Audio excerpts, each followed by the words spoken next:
Happy Thursday! Today's Thursday, September 12 na tayo. Time check. Time check 8:30 ng umaga. Galing ako sa kabila na gano'n lang. Tawag dito. Chinek lang natin si Mother Dear. At dumating na ang parcel ni Sweetheart. And parang order ata sila ng order, no? Ito, hindi ko alam kung saan ito gagamitin.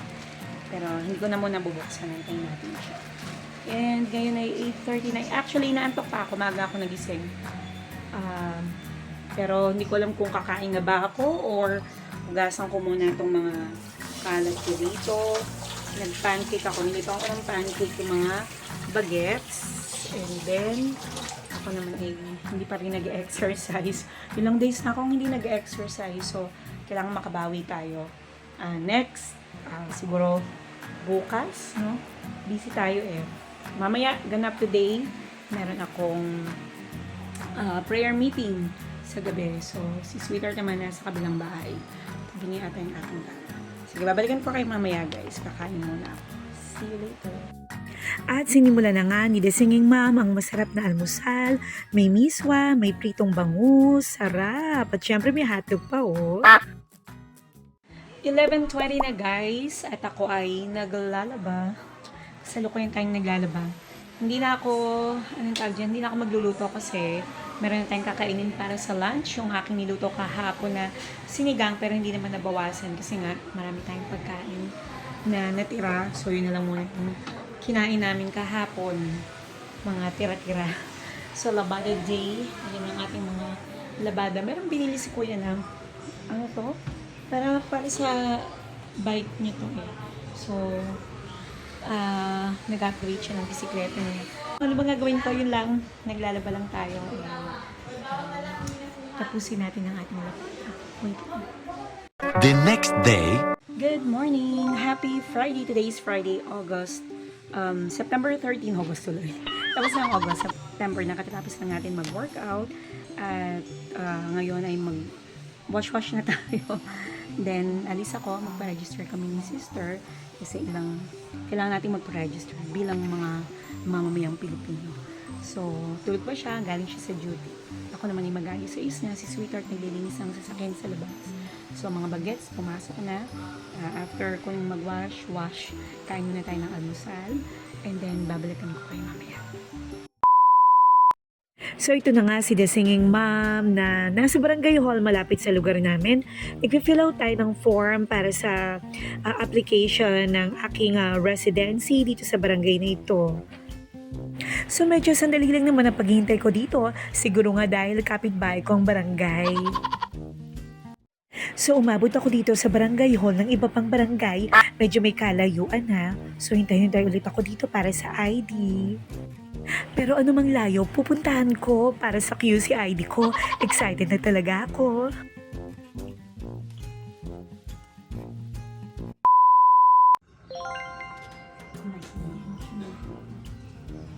Ayan, so balik tayo sa gawaing bahay. Ito na naman si The Singing Mom para maglinis kasama si Mister.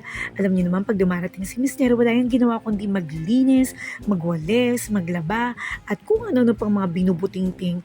So, andito kami ngayon dalawa, naglilinis ng bahay, tulong-tulong, para mas mapabilis ang ating paglilinis.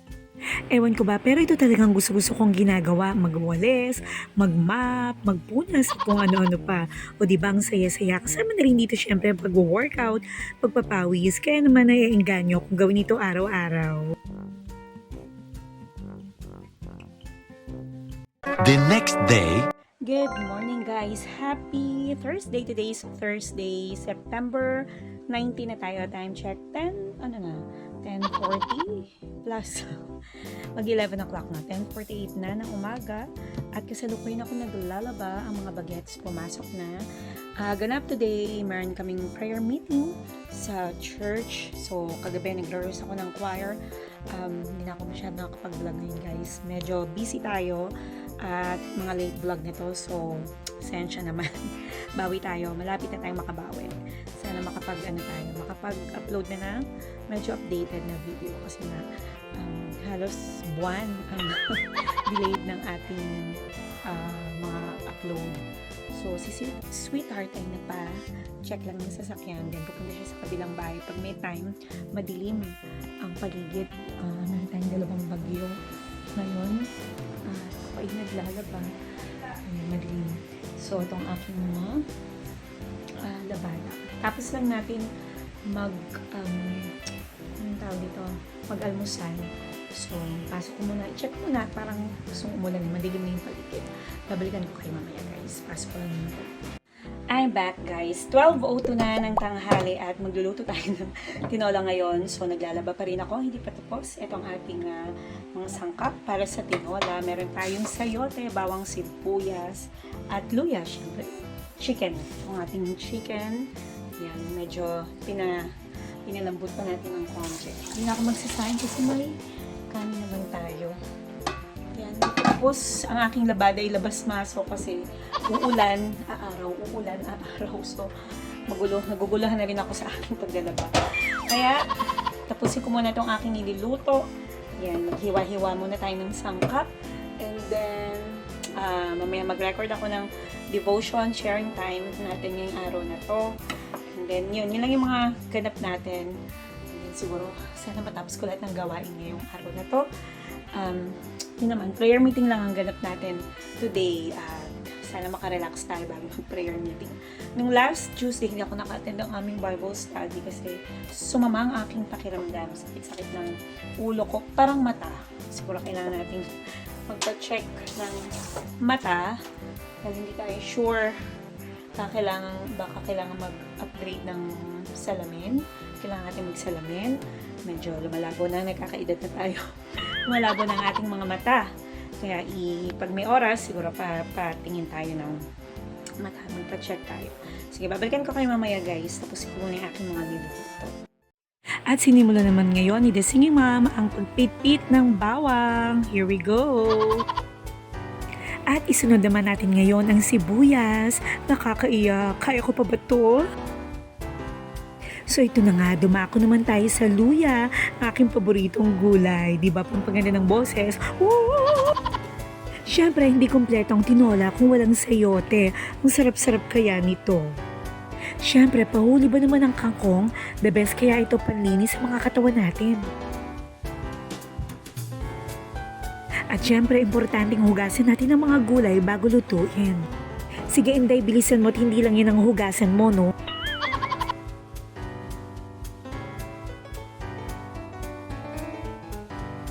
Ayan, ready na ang ating mga sangkap. Bawang sibuyas, ayun ang luya. And then, meron tayong dahon ng sili chicken. Ito yung ating sayote. So, hulog na natin ang bawang sibuyas. Wait lang, guys. So, naihulog ko na nga pala dito ang sibuyas, bawang at sayote.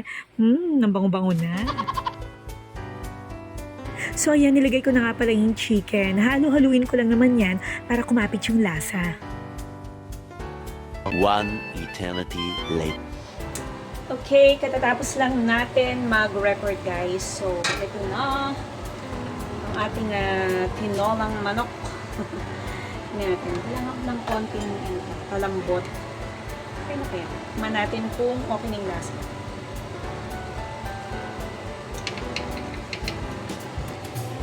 Parang okay ng alat niya, no? Para sa akin. Siguro konting lambot pa. Okay na yung chicken. Mabilis mong palambutin yung chicken, eh. Okay na para sa akin. Gulay na lang. Idagdag na natin yung gulay. Yummers! Simutin na natin. So, nalagay na natin ang gulay. Sinuso ko talaga ng mga maanghang. Hindi siya maanghang sa lalamunan. Parang gamutin kasi ang luya. So, since kumakanta nga tayo at boses ang puhunan natin, gusto ko yung medyo anghang na nag-heal, nagpapagaling ng mga sore throat, ganun. Yan, okay. So, konting kulo na lang. And then, pwede na tayong kumain. Bigyan na natin si Mother ng... Papatikimin natin si Mother here na tinola. Although si Mother, masarap naman talaga magluto yun. Kaya lang syempre, kailangan naman paglutuin pa natin si mother para sa buong pamilya. Syempre hindi na, no? Trying to relax for her. Yan, okay. Malambot na, pwede na to. Pwede na to. Yung lasa lang, yung alat niya, okay na sa akin. Isa pa. Okay na siya sa akin. This is it, pansit. Tingnan natin ang ating gasol. Okay, gasol pa lang naman ang gamit ko. Ayan, so tutuloy ko ang aking mga, tingnan naman natin buong kabahayan.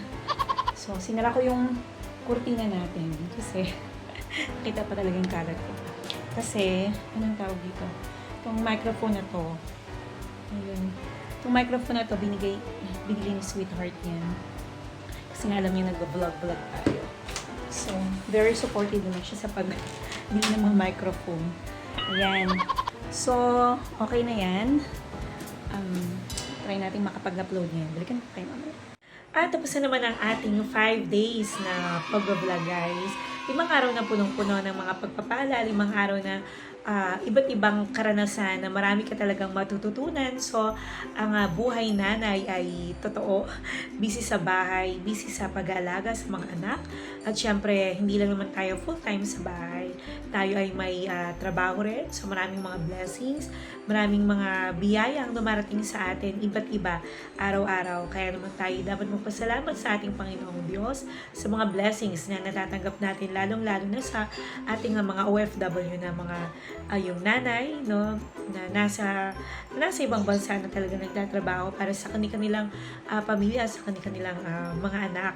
Pero hindi lang naman yung abroad, no, meron tayong mga magulang, no, na mahal sa buhay na andito lang din sa ating bansa, pero tumutulong at tinataguyod yung kanilang pamilya. Salute po sa inyong lahat. Nawa ay patuloy kayong ingatan at patnubayan ng ating Panginoong Diyos. See you later. A few moments later. Hello guys, magandang gabi. Tayo ay nagbabalik sa The Singing Mom Tessam Slash. Huwag nanay ngayong gabi guys, another verse from Romans 12:11 to 12. Don't burn out, keep your souls fueled in the flame. Be alert servants of the Master, cheerfully expectant. Don't quit in hard times, pray all the harder. Lahat naman tayo ay maraming pinagkakaabalahan, busy. Pero ang tanong, are we able ba to squeeze time into our schedule for God? Hopefully so guys. Nothing is more important than the time we spend with our Heavenly Father. So, take some time tonight and every night to pray and to thank God for His blessings. And God will be glad within, and we will be glad too.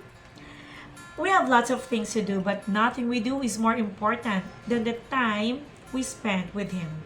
Let's thank Him for His blessings, and let's thank Him for His Son. Romans 12:11 to 12, don't burn out, keep your souls fueled in the flame. Be alert servants of the Master, cheerfully expectant, don't quit in hard times, pray all the harder. Thank you guys for your time. Thank you for watching The Singing Mom Tessam Slash. Poinanay, see you again tomorrow for another day of vlogging. Good night.